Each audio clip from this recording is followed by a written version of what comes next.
Hello दोस्तों, नमस्कार। SM किसी चैनल में मैं आप सभी लोगों का दिल से बहुत बहुत स्वागत करता हूं। अगर आपने पहली बार विजिट किया है ज़रूर इस चैनल को सब्सक्राइब कर लेना, साथ में बेल आइकन को हिट करके ऑल ज़रूर सेलेक्ट कर लेना। उसी के साथ साथ फ्री स्टॉक मार्केट क्लासेस इस चैनल को भी चाहो तो फॉलो कर सकते हो, सब्सक्राइब कर सकते हो। यहाँ पर भी बेल आइकन को हिट करके ऑल ज़रूर सेलेक्ट करके रख लेना। इस चैनल का लिंक आपको ऊपर आई बटन पर या फिर नीचे डिस्क्रिप्शन में मिल जाएगा।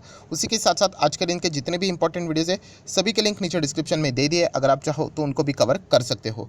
तो चले दोस्तों, फिलहाल इस वीडियो को स्टार्ट कर लेते हैं। दोस्तों अभी हम लोग आ चुके हैं बिल्कुल हमारे नॉर्मल स्क्रीन के ऊपर। एंड दोस्तों यहाँ पे हम लोग बात करने वाले हैं एक ऑफिशियल डेटा हम लोगों के सामने यहाँ पे आते हुए देखने को यहाँ पे मिल रहा है। एंड जैसे मैंने आप लोगों को बताया, अगर आप स्टॉक मार्केट में हो एंड अगर आप एक लॉन्ग टर्म इन्वेस्टर हो तो अलग अलग रिपोर्ट सामने आती है, अलग अलग ऑफिशियल डेटा सामने आते हैं, वो हम लोगों ने यहाँ पे ज़रूर पढ़ने चाहिए। देखा गया ना तो ये जो जिस प्रकार के जो डेटा रिपोर्ट्स यहाँ पे रहते हैं, इनका as such direct stock market से रिलेटेड यहाँ पे कोई लिंक नहीं होता है, बट इनडायरेक्टली आपको ये बहुत सारी चीज़ें यहाँ पे बता के जाते हैं।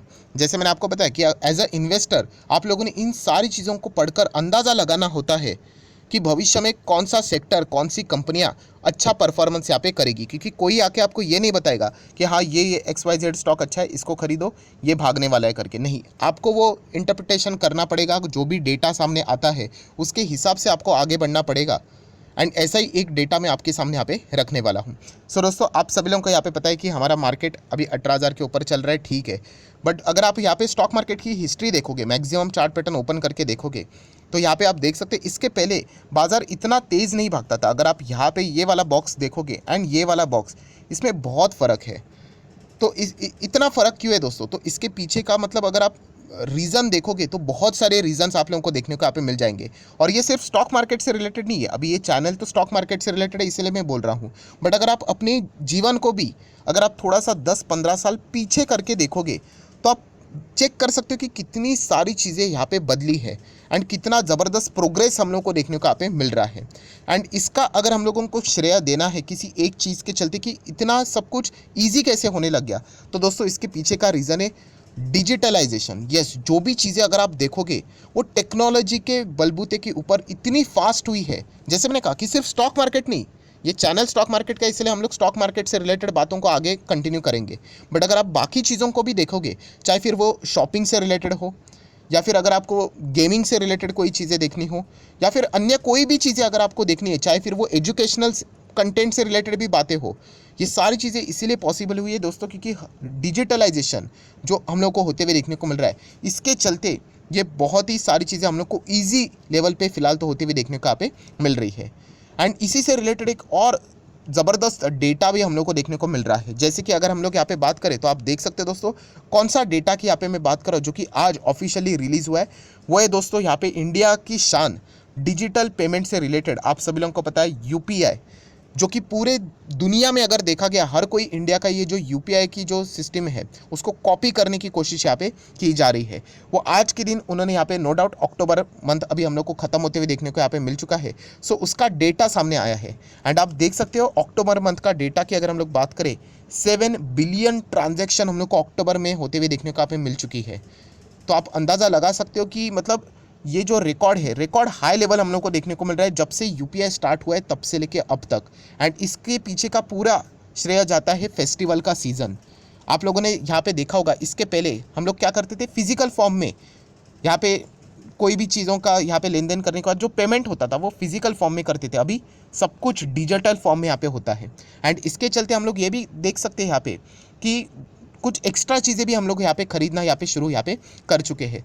नेक्स्ट अगर हम लोग यहाँ पे बात करें दोस्तों, तो आप यहाँ पे देख सकते हैं, देखिए अकॉर्डिंग टू द NPCI उन्होंने ये डेटा यहाँ पे रिलीज़ किया है।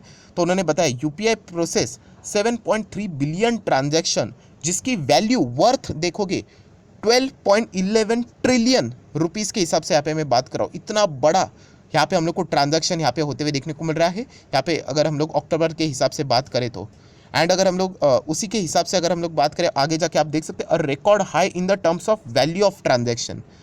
सो इतना बड़ा मतलब ट्रांजैक्शन आज तक हम लोग को होते हुए भी देखने को यहाँ पे नहीं मिला है। नो डाउट ये सारी चीज़ें हम लोग यहाँ पे देख रहे हैं, जो अर्लियर ट्रांजैक्शन हुआ है उसके हिसाब से कंपैरिजन में हम लोग यहाँ पे बात कर रहे हैं। एंड अगर हम लोग वॉल्यूम के हिसाब से बात करें, जो ट्रांजैक्शन है वो अक्टूबर मंथ के हिसाब से 73% जंप देखने को मिल रहा है। मतलब और भी बहुत सारे लोग यहाँ पे UPI के साथ जुड़ते हुए देखने को मिल रहा है। एंड वैल्यू की बात करें तो कितने का हुआ है, तो उसमें 57% की जंप हम लोग को देखने को यहाँ पे मिली है। सो ये जैसे मैंने आप लोगों को बताया, ये जो यूपीआई से रिलेटेड ये जो डेटा देखने को यहाँ पे मिल रहा है, इसका स्टॉक मार्केट के साथ क्या संबंध है। तो जैसे मैंने आपको बोला कि डायरेक्ट नहीं है बट इनडायरेक्टली ये चीज़ें बताई जा रही है कि डिजिटलाइजेशन की और इंडिया कितना ज़्यादा एडवांस अभी यहाँ पे हो चुका है। एंड इसके लिए हम लोग को एक थैंक्स यहाँ पे देना पड़ेगा कौन सी सिचुएशन को, कोविड-19 की सिचुएशन को। मैंने एक बीच में रिपोर्ट भी आपको बताई थी कि इंडिया में ये जो डिजिटलाइजेशन ये सारी चीज़ें होती हुई देखने को मिल रही है, होने ही वाली थी बट लगभग इसके लिए 8 से 10 साल लगने वाले थे, बट कोविड के चलते ये सारी चीज़ें 2020, 21, 22 में ही होती हुई देखने को मिली, 3 साल के अंदर अंदर ही होती हुई देखने को मिली। मजबूरी थी एंड उसी मजबूरी अभी हम लोगों को यहाँ पे स्ट्रेंथ बन चुकी है। प्लस अगर देखा गया तो ये डिजिटलाइजेशन, ये बातें अगर हम लोग बात करें, आज के दिन आप लोगों ने सुना भी होगा आरबीआई ने लॉन्च किया digital rupee, no doubt pilot project है, बट ये सारी चीज़ें यहाँ पे बताती है कि हम लोग इस वे में यहाँ पे आगे बढ़ रहे हैं।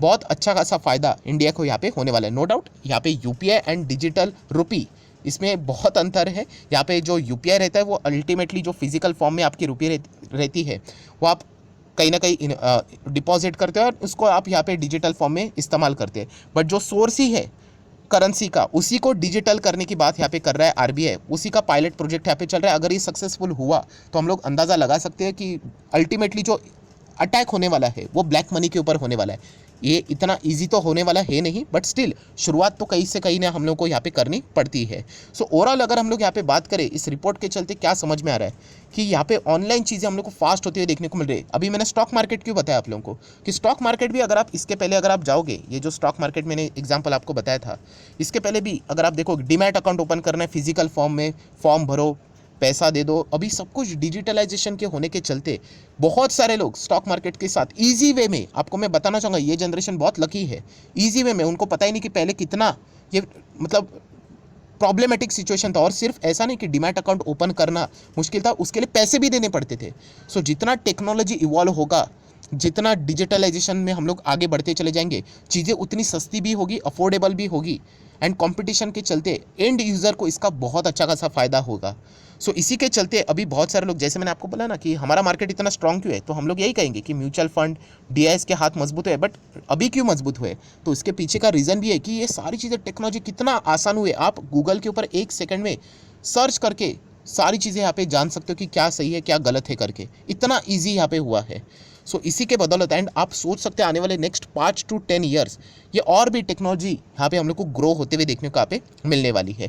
सो ये सारे रिपोर्ट्स हम लोग को यहाँ पे बताते हैं कि ऐसे स्टॉक्स आप लोगों ने रडार के ऊपर रखने चाहिए जो इनको डायरेक्टली ना इनडायरेक्टली यहाँ पे अट्रैक्ट यहाँ पे करते हैं। जैसे कि अगर मैं बात करूँ, मैंने आप लोगों को बताया बहुत बार, एफएल इंडिया, इसका बिजनेस ही इसी के ऊपर रहता है। अगर एफएल इंडिया जैसी कंपनी अगर यहाँ पे इसके पहले 20-25 साल पहले होती तो उसका धंधा ही नहीं चलता। पहले तो इंटरनेट जैसी चीज़ें यहाँ पे होती नहीं थी। तो ये चीज़ आप लोगों को समझनी है। ये इसके पहले भी मैंने बहुत बार आपको बताया, तो बहुत अच्छा शानदार रिटर्न हम लोग को यहाँ पे दे चुका है, लगभग 600% के आसपास ओवरऑल रिटर्न है। बीच में बोनस स्प्लिट भी कॉर्पोरेट एक्शन हो चुका है। नो डाउट ये एक रिस्की कंपनी है, बिकॉज आप सभी लोगों को पता है जितना डिजिटलाइजेशन की ओर हम लोग यहाँ पे बढ़ेंगे, डेटा सबसे कीमती चीज़ यहाँ पे हो चुकी है एंड उसको प्रोटेक्ट करने के लिए अगर कोई कानून आता है, सख्त से सख्त कानून, तो ऐसे कंपनी के लिए प्रॉब्लम भी हो सकता है। तो ये एक ड्रॉबैक वाला पॉइंट भी आपको पता है यहाँ पे होना चाहिए। बट ये सारे लॉजिक्स इन स्टॉक्स की ओर हम लोग को इशारा करते हुए देखने को यहाँ पे मिल जाता है एंड यही रीज़न है 2020 के बाद यही स्टॉक्स में इतना अच्छा परफॉर्मेंस हम लोग को क्यों देखने को यहाँ पे मिला है। इसका बिजनेस मॉडल ही वैसा है कि लोग पूरी तरीके से पहले इडियट बॉक्स की ओर सामने बैठते थे, मतलब टीवी के सामने, वो पूरा ट्रैफिक, मैक्सिमम ट्रैफिक कहाँ पे शिफ्ट हुआ है, सेलफोन के ऊपर, स्मार्टफोन के ऊपर, वहीं पे लोग रहते हैं। एंड आपको पता है बीच में एड्स आते रहते हैं, तो वो एड्स का पूरा काम यहाँ पे कौन करता है, एफएल इंडिया, इनका मेन धंधा वही है। सो ये सारी चीज़ें हम लोगों ने यहाँ पे समझनी होती है। देन अगर हम लोग बात करें रूट मोबाइल का भी बिजनेस इसी से रिलेटेड है। पर सर यहाँ पे जो नंबर्स के बाद तो रिएक्शन नेगेटिव, अरे शॉर्ट टर्म में सारी चीज़ चलती है, लॉन्ग टर्म में ये कंपनी बहुत अच्छा परफॉर्मेंस यहाँ पे दे सकती है। आपको बिजनेस समझना है, अगर आप बिजनेस समझ गए ना तो फिर आपको ये छोटे मोटे करेक्शन से फ़र्क नहीं पड़ेगा। और जिसको बिजनेस से कोई लेना देना है ही नहीं, कल वो स्टॉक अगर 1% भी गिरेगा उनको तकलीफ होती रहेगी।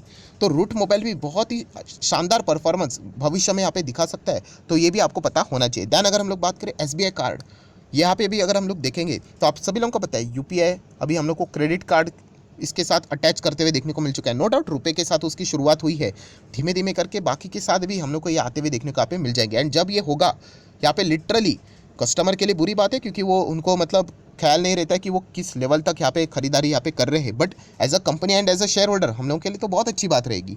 सो ज़रूर SBI कार्ड जैसी कंपनीज़ यहाँ पे बहुत अच्छा खासा बिजनेस यहाँ पे कर सकती है। प्लस यहाँ पे अगर हम लोग बात करें टेक्नोलॉजी की, बात करें ऑनलाइन की, बात करें तो ऑनलाइन गेमिंग भी यहाँ पे एक नया करियर देखने को मिल रहा है। सो नज़ारा टेक जैसी कंपनियां भी भविष्य में, मैं लॉन्ग टर्म की बात कर रहा हूँ दोस्तों, मैं कल की परसों की 1 साल की 2 साल की बात नहीं कर रहा हूँ, बहुत ही लंबी अवधि की बात कर रहा हूँ, तब ये कंपनियां बहुत अच्छा खासा बिजनेस यहाँ पे कर पाएगी। एंड ये सब कुछ इसीलिए पॉसिबल हो रहा है क्योंकि हमारा टेक्नोलॉजी, ये सारा चीज़ किसके ऊपर बेस है, information technology, IT, software, hardware, ये सब कुछ इसी के बदौलत हम लोग को देखने को मिल रहा है। सो IT स्टॉक्स जो गिर रहे हैं तो उसका फ़ायदा उठाइए, एज सिंपल एज दैट। तो ये चीज़ें आप लोगों को समझ में यहाँ पे आनी चाहिए। एंड ऐसी चीज़ें हम लोग को भविष्य में कभी भी देखने को नहीं मिली है, जो मैंने आप लोगों को यहाँ पे मतलब थंबनेल में भी यहाँ पे बताया है कि ऐसा मतलब इतिहास में कभी हुआ ही नहीं, क्योंकि हर वक्त हम लोग को नया नया रिकॉर्ड देखने को मिल रहा है। जो मैंने आप लोगों को बताया ना कि देखिए जो ट्रांजैक्शन होते हुए देखने को मिले लगभग 7 बिलियन ट्रांजैक्शन। एंड आप देख सकते हो फ्रॉम यहाँ पे अगर चेक करोगे सिंस इट्स इंसेप्शन, मतलब जब से शुरू हुआ है तब से लेके अभी तक, तो ऐसा कभी इसके पहले हुआ ही नहीं है। एंड ऐसे बहुत सारे रिकॉर्ड अभी इंडिया आने वाले समय में यहाँ पे ब्रेक करने वाला है। सो जो इन्वेस्ट करेगा वो नहीं कमाएगा, वो इन्वेस्ट करके होल्ड करेगा वो कमाने वाला है। इन्वेस्ट करना बहुत सिंपल है। कल मार्केट अगर गिर गया, मान लो कल परसों नरसों 1 महीने में मार्केट गिर गया, मान लो जो 15,000 आ गया, आधे लोग तो भाग ही जाएंगे, उनको कोई लेना देना नहीं, उनको सिर्फ वो पैसा मतलब हरे निशान में ही आ जाते हैं। बट अगर आप एक सेंसिबल इन्वेस्टर हो तो ये आने वाले जो 5, 10, 15 साल रहेंगे वो आपको कमाल के रिटर्न्स देने वाले, जो आप सोच भी नहीं सकते। तो इसलिए मैं बार बार रोज़ यहाँ पे चिल्ला चिल्ला के बोल रहा हूँ कि इन्वेस्ट कर रहे हो तो उतना ही काफ़ी नहीं, होल्ड भी करना आना चाहिए। एंड कॉन्फिडेंस के साथ होल्ड, मजबूरी के साथ नहीं, अरे शेयर तो अभी 50% गिर गया अब लॉस कैसे बुक करूँ, वो मजबूरी वाली मतलब बात में कोई मज़ा नहीं है। एक्चुअल में जेन्युइनली आपको होल्ड करने आना चाहिए, तब जाके आप अच्छा खासा पैसा कमा पाओगे। सो ठीक है, जितनी भी इंपॉर्टेंट बातें थी रिपोर्ट के जरिए, डेटा के जरिए, वो मैंने आप लोगों के सामने यहाँ पे रख दी है। सो वीडियो अच्छा लगे यहाँ पे तो आप चाहो तो इसको लाइक एंड शेयर कर सकते हो। एंड डीमैट अकाउंट अगर आपने अभी तक ओपन नहीं किया है तो लिंक नीचे डिस्क्रिप्शन में 25 वीडियो की लिस्ट आपको बिल्कुल फ्री ऑफ कॉस्ट मिल जाएगी। आपका नाम, कौन सा अकाउंट आपने लिंक के थ्रू ओपन किया है, प्रॉपरली कमेंट सेक्शन में बता देना, तो हफ्ते भर के अंदर अंदर सारे लेक्चर्स आप लोगों को फ्री ऑफ कॉस्ट प्रोवाइड कर दी जाएंगे। So that's it, thank you very much दोस्तों, we will be meeting our next video, तब तक के लिए बाय बाय।